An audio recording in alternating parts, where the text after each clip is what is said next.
New Black Wall Street Book Club. Evan Jefferson, brother, much love.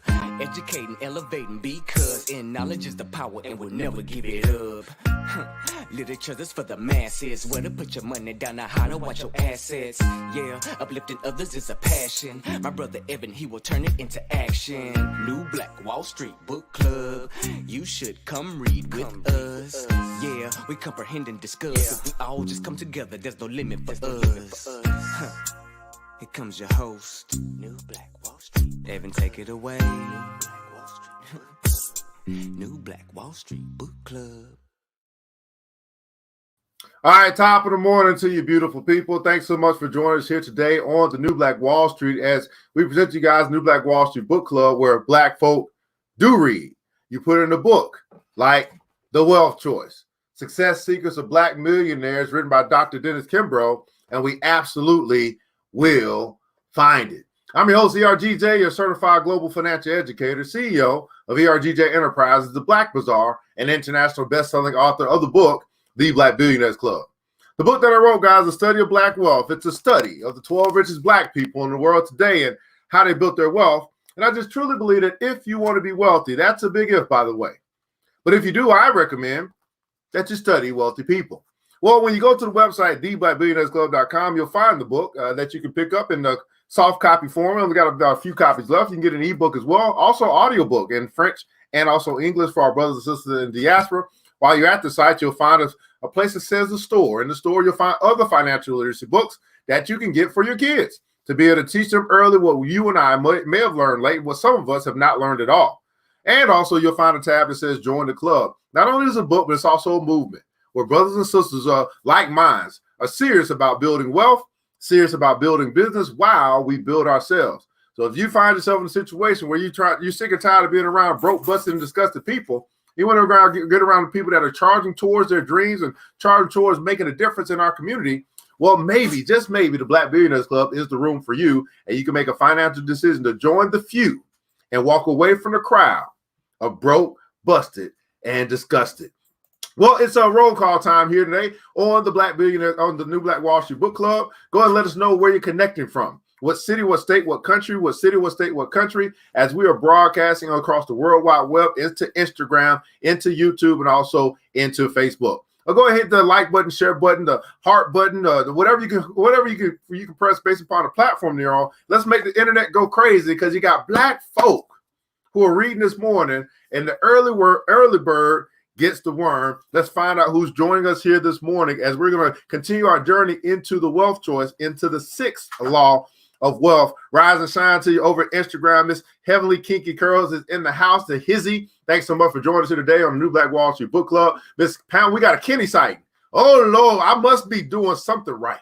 If we got a Kenny sighting this morning, oh, Lord, the gods are shining down upon your boy this morning, man. Miss Vivian Reed is in the house out of Brooklyn, New York. Tyrese Lewis has joined us as well out of Atlanta, Georgia, is in the Hizzy. Thanks so much for joining us. Miss Yvette Goodrich out of Boston, Massachusetts in the house. Brother Amari is in the house as well. BBC Stand Up out of Rochester, New York is joining us as well. Good morning to you. Miss Teresa Gilliard is in the house out of Chandler, Arizona. What's going on? Brother Wilhelm Watt out of Toledo, Ohio is in the Hizzy as well. And we're going to continue our journey again into the wealth choice. Everybody put in console, I choose wealth. That's right. I choose wealth here today as we continue our journey into the wealth choice, the sixth law of wealth. Now, we'll get our sponsors in just a little bit. What's going on? Good morning to you. Miss Mankins Golden is the house out of South Kakalaki. We'll get our sponsors later on. We want to get right into this thing this morning. We'll make sure we're not missing out on anything. Miss Sugar Mama. Hey, a sugar mom out of Baltimore, Maryland as well.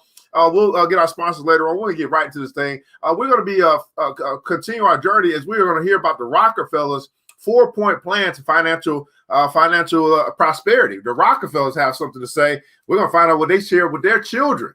Maybe that'll help us, and we get that, and we share with our children as well. Here's the first law of wealth. Do a quick recap. Our first law of wealth simply says this, right? That wealth begins in the mind. Wealth begins in the mind and it ends in the purse. Wealth begins in the mind and it ends in the purse. Wealth begins in the mind, in the purse. Now, what do we learn here? It just simply says, right, that basically we begin to surround ourselves. We begin to have conversations. We begin to choose our people, right, that speak wealth. Don't get it. I hate when people do that. They know I'm live. We begin to choose wealth, right? So we begin to read the wealth stuff, read the wealth books. We begin to talk wealth. We begin to hang around wealth. We begin to make sure that wealth is a part of our daily lives, right? So that's a part of it. Building our wealth consciousness has a lot to do with what we choose, right? Choose to watch, choose to read, choose to hang around. The second law simply says this. This is the decision law. Once we begin to build up our wealth consciousness, we understand that not only do we not chase money, but we actually attract money by becoming a more attractive person. And our wealth, our whole inner being becomes a magnet for wealth coming into our life. More opportunities start coming as well. But even if those opportunities come, here's the decision law. Simply says this: decide now that you will not be poor. Decide now. Here's the interesting thing about decision.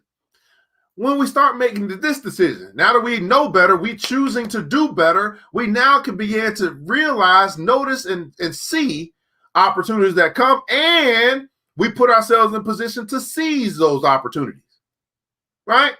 We put ourselves in a position to seize them. Back when we had the poor mindset, a whole bunch of opportunities came across our path, but what did we say? Oh, I can't afford it. Oh, it's too expensive all the time, no matter how inexpensive it was. Decide now. Here's the third law. Third law is the belief law, which I believe many people struggle with. Simply says this: to believe in yourself when no one else will. Everybody put in console, I believe in myself. To believe in yourself when no one else will. So we are building up our wealth consciousness. We're deciding that wealth is a part of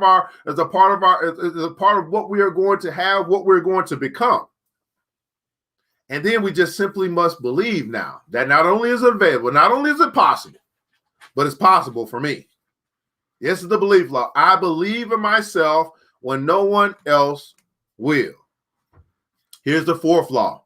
Here's what we call the lane law. Fourth law simply says this, right? To thine own self be true. Now, what do we learn here? We learn here simply that says, man, we do what we do best. Stay in your lane. Do what you do best. Understanding that the path to wealth, the road to financial prosperity, the pot of gold, the pot of gold at the end of the rainbow is at the end of every rainbow. We just simply stay in our lane, do what we do best. Now, once we get past believing in ourselves, now we begin to understand. We say, hey, man, have I discovered what I do best? We lean on our strengths, not our weaknesses. Do what you do best. In the comments below, I'd love for you to share, what is it that you do best? What is it that you do best? Fifth law simply goes here. This is the service law, right? Here's the service law. Whom may I serve today? Whom may I serve today? Now, this law, we begin to understand, now that I've figured out exactly what it is that I do best, and I'm leaning on my strengths, right? Not trying to be like everybody else, not trying to be like the Joneses, not trying to be like this person I saw on TV who seems to have it all together, not trying to be like the Instagram model or whatever the case may be. I'm going to do what I do best. Now we get to the service law, which says I'm going to serve more people, solve more problems. I'm going to be a better service and more service. So we simply say this: I'm going to do what I do best, and each and every day I'm going to work on doing it better and doing more of it. Let me say that again, right? I do what I do best, and each and every day I'm going to work on doing it better and doing more of it.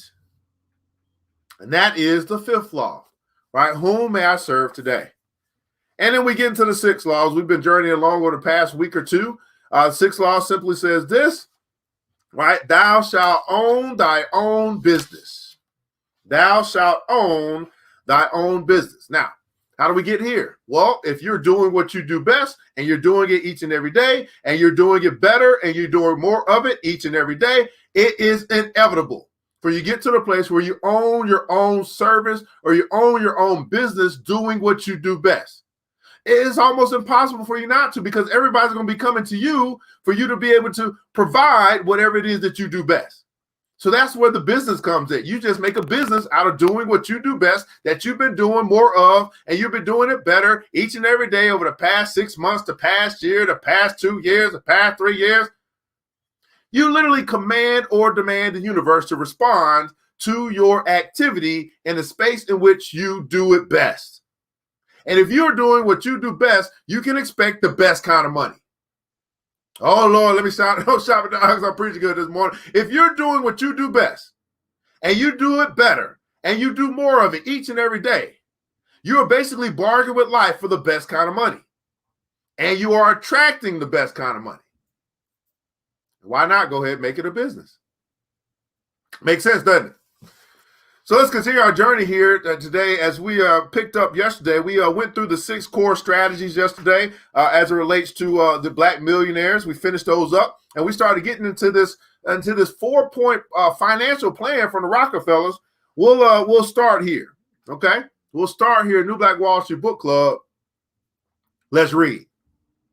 So some would expect that Rockefeller's children raised in the lap of luxury would be spared such chores and trivial duties. Yet the oil baron wanted his sons to understand the value of money and believe that this was the best way to convey the message. Even a millionaire, billionaire, they want to make sure that their children understand the value of money. And I would say, if you and I make sure that our children understand the value of money, they could be well on their way to millionaire, billionaire status as well. Understanding the value of money, everybody put the comments below, the value of money.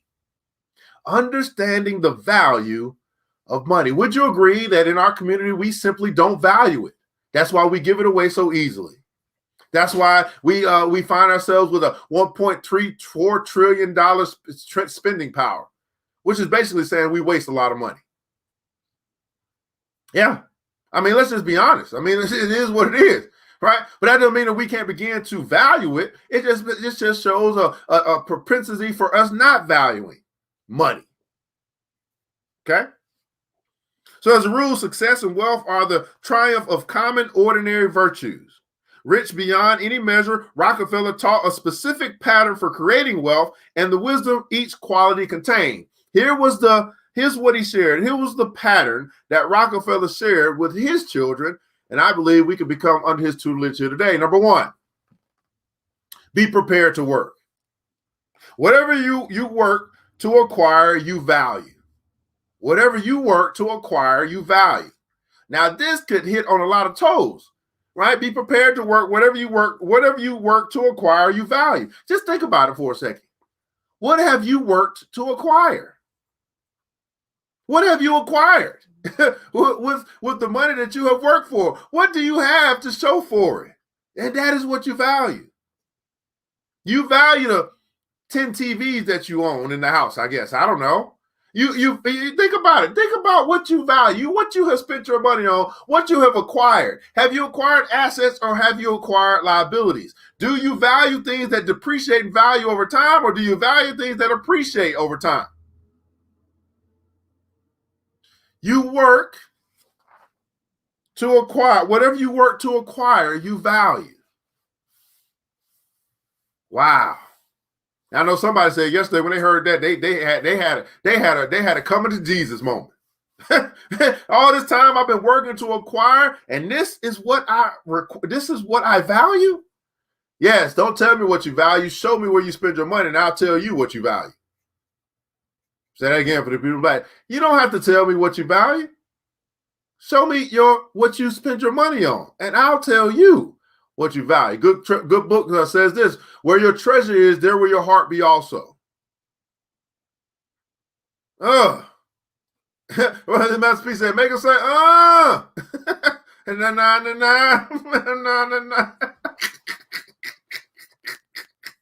Number two. He says this, man, know where your money is going. Account for every penny.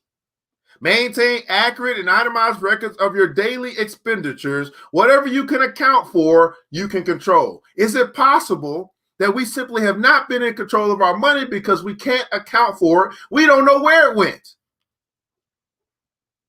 See, the person who tells his money what to do or where to go is in control, not the person who says, I don't know where it went. That means that I'm sorry to tell your sister. I'm sorry to tell your brother, if you don't know where your money went, you are out of control. You don't have an income problem. You have a spending problem. You do not have an income problem. You have a spending problem. But here's the good news. At any point in time, you can decide to fix that problem. And that's not going to be anybody else that can fix that problem but you. Deciding to shape up, deciding to take control, deciding to account for every penny, maintain accurate records so that you can know where your money goes, you can account for it, and put yourself in control. See, here's the thing about money. It makes an excellent slave, but a terrible master. Money makes an excellent slave to go out and do the work for you, to go out and bring back more money. Excellent slave. Everybody putting accounts on my money as a slave, but it makes a terrible master. There's some people, that's all they talk about. That's all they go after. And man, when they have conversations, I'll be listening to some of them. They be like, oh man, yeah, let's do this. And then they start to get, man, here's how much money we can make. That's the person that's chasing money.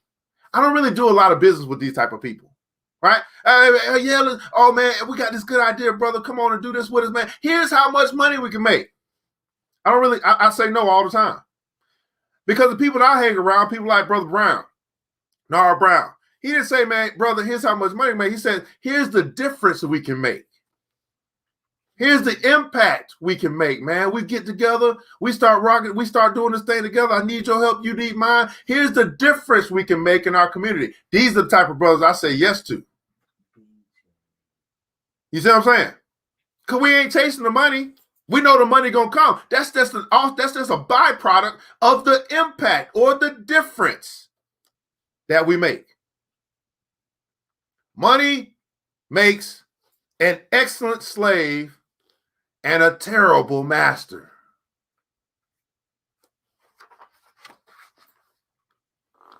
Number 3. This is going to be discipline. Save 10% of your earnings. The root of wealth and prosperity can be found in saving. Pay yourself first. Save 10% of your earnings. This is discipline. This is just simply discipline. This is a decision, and once you make the decision, you discipline yourself. Say, you know what? Everything that comes in my hand, I pay myself 10%. Now, here's the thing. I know that we've been taught 10% tithe and offerings and all that stuff. Yes, do that. But don't forget about yourself. Don't forget about the God that's in you. Matter of fact, we're going to have a class coming up, our first class for our new school, our International School of Wealth. The very first class is actually going to be a course. It's going to be a 10-week course, or 8-week course on the 10 commandments of wealth. And the very first commandment is at your wage. So that class is going to be coming up on April 3rd or whatever the case may be. I'll leave the link. I'll make sure I put a link in the comments below. You guys can sign up for that class, only $10. Right? If you're serious about a financial education, matter of fact, you can gift it to somebody. If you're serious about increasing financial literacy and you realize we ain't got to wait on them, we can do for self. Well, that means you'll be signing up for that class, or you'll be signing your children up for that class. And y'all are going to come to the classes that we provide so that we can fix this financial literacy problem. We can fix this spending problem. And what's the spending problem come from? The spending problem comes from a mind problem, a mental problem, a financial mental issue that we have. We're going to attack the root, which is how you and I think and how our relationship is with this thing called money. Okay? Number 4, right? So we have be prepared to work, man. Understand that what we work to acquire, we value. And then 2, know where your money is going, right? Account for every penny that leaves your hand. Number 3, man, pay yourself first. 10% of your earnings is yours to keep. A part of all I earn is mine to keep. That came out of The Richest Man in Babylon. Another book that I recommend that you get. We also sell that in our bookstore. Number 4, you are not wealthy because you possess a lot of money. You are wealthy when your money works for you. That's the difference between rich and wealthy. You're not wealthy because you possess a lot of money. No, you're just rich. You're wealthy when your money works for you. So a lot of times you hear me say, man, you know what? In 2020, during the year of the pandemic, I got rich. A lot of money. That's fine. But that ain't it.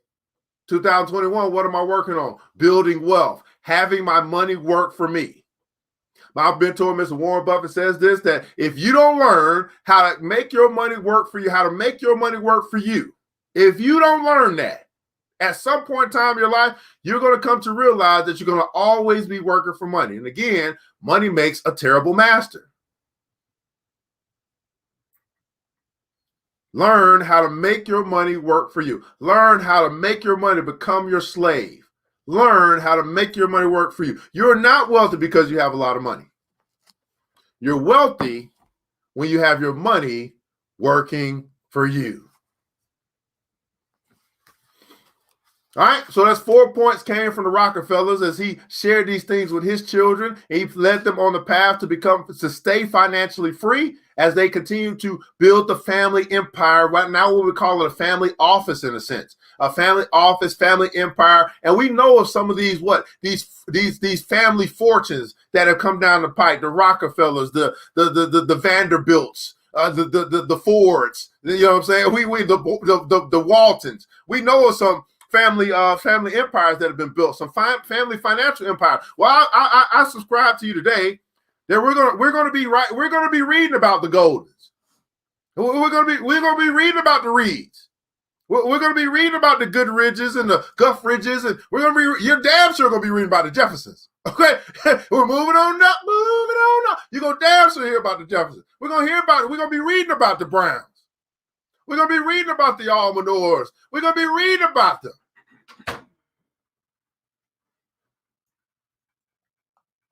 These family financial fortunes, because we took the time to make sure the buck stops with us. We developed some new philosophies, strategies, and disciplines. And we passed those things down, which are way more valuable than money, down to our children. Let me say that again. We developed some strategies, some philosophies, some disciplines that we pass down to our children's children. And that is a part of your legacy.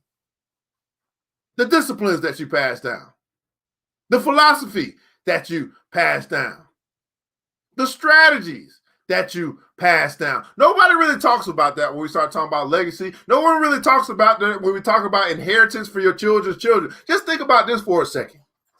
If you pass down your new financial philosophy, you pass down your new financial disciplines, you pass down your new financial strategies. Wow, what a legacy you're leaving for your children's children's children. Be your own boss. The sooner the better. Black billionaires never depend on one income source. Instead, they create a number of revenue streams. Arguably, here lies the quickest way to build a fortune. Though Steve and Pasha Carter never met the oil magnate, they certainly subscribed to his wealth-building formula.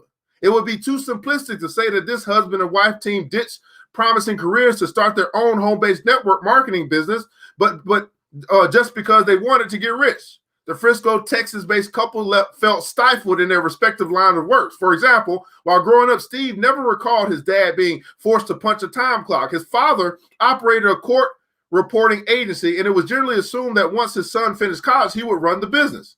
Pasha managed patient billing for one of the largest hospitals in Atlanta, Georgia area, but she clearly had loftier goals. The former Atlanta Falcon cheerleader wanted it all.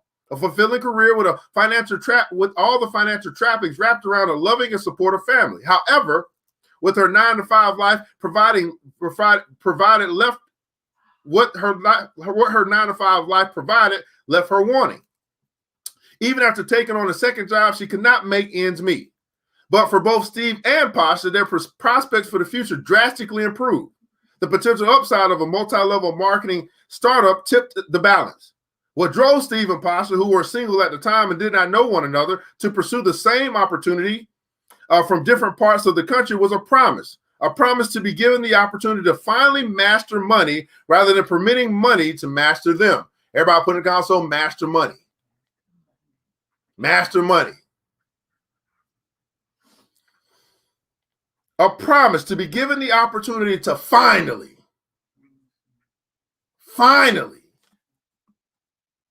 I want you to think about this for a second. No matter how old you are, think about it. 20 years, 30 years, 40 years, 50 years, 60 years. Finally. Master money. I don't care how old you are or how young. Finally. Master money. Instead of permitting money to master them. A promise to live life to the fullest and to bathe each day in the golden glow of enthusiasm. And most important, a promise to share their knowledge, lifting countless men and women out of poverty and altering thousands of lives for the better. Nearly 16 years ago, after reviewing the same multi-level marketing opportunity, Steve and Pasha each dove in. While he searched for the chance to carve out a business of his own, one that would offer flexibility and residual income and would not chain him to a desk, Pasha was driven by the bottom line. I was asked to look at this business model during the middle of the day, she shared in our interview. Leading the discussion was an unassuming young man in his early 20s. Once I pushed my ego aside, it didn't take me long to realize that he was making more money in a month than I was earning all year. At that point, it was a no-brainer. I got started in 1995, and I never looked back. Everybody put it down, so never look back. Don't be like Lot's wife. You start moving towards, the promised land. You start moving towards a new beginning. You start getting away from all the broke, busted, and disgusted people. You start getting away from Sodom and Gomorrah that keep holding you back and keep bringing you down and keep crabs in the barrel. You start getting away from them. And then what happened to Lot's wife? She looked back. God said, keep moving forward. God says, this is the opportunity, not just the opportunity of a lifetime, because you're going to get plenty of those. But it's an opportunity for you to go forward. What did Lot's wife do? She looked back. Never look back. And I never looked back. Though their rise to millionaire status was anything but easy, each understood that whatever hurdles they had to clear or walls they had to knock down, reaching their goal would only be a matter of time. It's only a matter of time. Everybody put that in the console. It's only a matter of time. It's only a matter of time. You know what? It's only a matter of time before the International School of Wealth gets built. It's only a matter of time. How am I going to build it? One class at a time. Right? And it's not just me that's building. Obviously, we got other people that's helping. Shanrika, all these people that's on the team. We're working together to build this thing because we know it needs to be built. It's only a matter of time. It's only a matter of time. We're not looking back. It's only a matter of time. We keep moving forward. We keep providing the classes. Y'all keep showing up. We keep teaching, making a difference, and we understand the money is a byproduct of the work that we're putting in. 1 year, 2 years, 3 years, 5 years, doesn't matter. It's only a matter of time. It's only a matter of time. I really want you to get that. Let's go back. She said, I was asked to look at a business model during the middle of the day. Leading the discussion was an unassuming young man in his early 20s. Once I pushed my ego aside, that's important. All right? Ego gets in the way of so many of our collaborations and opportunities because we just believe what we're doing. I'm telling you, push your ego aside. It didn't take me long to realize that he was making more money in a month than I was earning all year. At that point, it was a no-brainer. I got started in 1995, and I never looked back. Man, we got Courtney Gore-Smith that joined us over Instagram. This is a sister who I respect highly because she did the same thing. Back whenever she started 5 years ago, 10 years ago, I don't know how long ago it was, she probably did the same thing. She never looked back. Never looked back. When she got into real estate, came on one of these real estate millionaires that's out here. Y'all don't even know. There's another one. I can't wait to get her on the show. I can't wait till I bring Miss Courtney Gore-Smith. I'm going to inbox you over IG because we do this thing called the Millionaire Mastermind Alliance. And we have our millionaire mentors come speak to us. And I want to invite you to come talk to the Black Billionaires Club because you're a sister that never looked back. Matter of fact, I want that to be the title of our presentation. Never look back. If you accept Miss Courtney Gore Smith, just let me know. Cause I know you're like, well, I can't wait. I can't wait. Right? Though their rise to millionaire status was anything but easy, each understood that whatever hurdles they had to clear, whatever walls they had to knock down, reaching their goal would only be a matter of time. In network marketing, Pasha claims you can either make money or you can make excuses, but you can't do both. Steve chimes in, for those who are considering a network marketing business, you should begin by asking yourself these 3 key questions. Number 1, am I happy? Number 2, do I deserve more? And number 3, do I want more? These 3 questions ask yourself right now. And it doesn't have to be just network marketing. Where you are right now in your position, whatever you do, wherever you are you happy?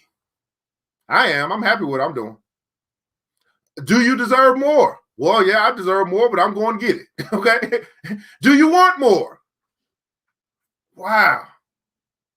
If the answer is yes, I suggest you begin to walk to the beat of your own drum and dismiss what others may think, say, or do. Dismiss what they say. Dismiss what they think. Dismiss what they do. Never look back. After making huge strides on parallel paths for the better part of 5 years, the two joined forces and combined their businesses into one highly profitable organization under the 5 Links umbrella, a unique home-based business that offers a variety of computer and telecommunication products. Their seamless new team is focused on the same wealth-building core values to broaden their audience and personally empower each individual who is exposed to their business. According to the Carters, successful networking is a skill that comes through experience and belief. From day one, they believed in the networking profession, and they never wavered in their conviction that they were going to succeed. They didn't just know how soon, but they are equally committed to a deeper cause. I want to show people how to earn more so they can keep more, invest more in order to live more. Let's say that again. I wanted to show people how to earn more so they can keep more, invest more in order to live more. Pasha explains, in this economy, if you're tied or confined to a single paycheck, you are really unemployed. We want to teach people not only how to make millions, but how to keep it and pass it on through generations. Our goal is to leave a legacy. Our goal is to leave a legacy. Collectively, their passion is to help others transform self-limiting beliefs into self-fulfilling breakthroughs. And the best way to do that is to utilize a proven, ageless money-making formula at the heart of the 6th law of wealth: create multiple streams of income. The heart of this law, as we're talking about, thou shalt own their own business, is to create multiple streams of income. My. This is a New Black Wall Street Book Club where Black folk do read. In the comments below, I'd love for you to share your takeaway from today. We don't do this just to do this, beautiful people. We do this to make a difference. We do this to make an impact. And hopefully we made an impact in your life today. Hey, man, what seed has been sown into your heart today? What seed of thought are you continuing to cultivate throughout the day? I'm simply asking you to answer this question in the comments below. Was this worth your time? And why? Was this worth your time? And why? Now, I know I talk much faster than you type right now. We'll shout out our sponsors who helped to make this thing come true. Reading Rainbow 2.0 in honor of LeVar Burton. Take a look. It's in a book. 30 minutes a day to keep broke and stupid away. Shout out to our sponsors who not only believe in what we're doing, but they put their money where their mouth is. Right? Black Bazaar, the Afrocentric marketplace, specializing in Afrocentric home decor, personal care products, and also Black art-inspired gifts. A Black man-owned business. Check them out at www.theblackbazaar.com, www.theblackbazaar.com. Blackberry Charisma, Black woman-owned business. All these are Black-owned. You can shop with, you can do business with, you can have your money circulate within your very own community. Blackberry Charisma specializes in custom crafts, be able to customize a shirt for you, a mug for you, all your promotional things that you might have. Also, they have a dope line of lingerie that they also offer as well. Check her out at www.blackberrycharisma.com. Blackberrycharisma.com. 5-Factor Consultant, another Black woman-owned business. Believed in what we're doing, put our money where our mouth is, said, hey, man, we want you to keep doing this. We want you to keep bringing this goodness to our people. No matter how many people show up, we know that eventually they will taste and see that reading is good. 5-Factor Consulting is going to help you to repair your credit, help you to increase your cash flow, help you to fix the money problem that you might see in your life or in your family's life, right? Take you to a whole nother place financially. Check her out at www.5factorconsulting.com, www.5factorconsulting.com, and Big Sis Media, another Black woman-owned business who believed in what we're doing, said we're going to put our money where our mouth is so we can help this brother continue to push the envelope and get back to reading Rainbow. Big Sis Media, what do? Well, they help in all this area. It would not be a brand, ERGJ, if it wasn't for Big Sis Media. So if you find yourself operating like it's 1999, it's time to become relevant in 2021. We want to help you. She wants to help you with your websites, with your trailers, with your commercials, with all the stuff that you need from a digital perspective or visual perspective. As we now know, we're pretty much doing everything through our phones or through our PC or through our tablet. Check out Big Sis Media by simply going to the website www.bigsismediagroup.com, www.bigsismediagroup.com. All right. Now, what was your takeaway from today? We'll catch up on these comments, then we'll begin to get up out of this thing on the New Black Wall Street Book Club. Let's see what you guys are saying here in the comments below. 30 minutes a day to keep broke and stupid away. Absolutely. Absolutely. All right, man. Yes, it's worth its time, brother. Yes, never quit, never look back, and don't quit, Brother Brown, man. Yes, it was worth my time. Absolutely. Miss Pam, Miss Kenny is in the house, man. Wonderful reminder that I'm on track and still focused. Wealth is a mindset. Absolutely worth my time, and I'm working to make money my slave. Absolutely, man. Gavin Freeland said, don't look back. Absolutely, man. Thank you. It's worth my time because I do deserve more. Absolutely. You got to go get it. It's not just about what you make. It's what you keep. Brother Brown is in the hizzy. All right, Miss Guffridge, man, it was definitely worth my time because I was encouraged to encourage myself to want more, to do more, and to never look back. Miss Henrica said, man, never look back. It's only a matter of time. I appreciate you. I appreciate you too, Queen. Thanks so much, Brother Tyrese. The seed that was planted today, what I took away today is exactly how I create multiple streams. How will I create multiple streams of income? And know where your money is going every day, right? Reading is fundamental, Miss Teresa Gilliard. Hey, man, earn more, live more, keep more, create multiple streams, tied down to one income. You're really unemployed. Man, oh, man, what a start to our terrific Thursday here today. We'll let you guys know that we, what do we have tonight? Oh, this is BBC tonight. So we'll be talking about our group economic opportunities, our group investing opportunities in the BBC. So we'll do that at 8 o'clock. Yeah, that's all we got on tap. We'll be back tomorrow as well. All right, fantastic. Well, my beautiful people, I want to say thanks so much for joining us here today. All the people that hit the like button, the share button, the tag button, you did your part to continue to push this thing out to people. Say, hey, man, we getting up in the morning and we are setting the tone with our mindset. We're setting the tone. It's almost impossible for us not to have a supercalifragilisticexpialidocious kind of day because we started off that way. Got out of bed on the right side of the bed, not the wrong side. And even if we got off on the wrong side, we got back to right side. It's worth my time to improve and learn financial strategies. Thank you. This has taught me to spend less, invest more in myself and other investments. Well, beautiful people, I want you guys to remember this, that it takes a village. It starts with us.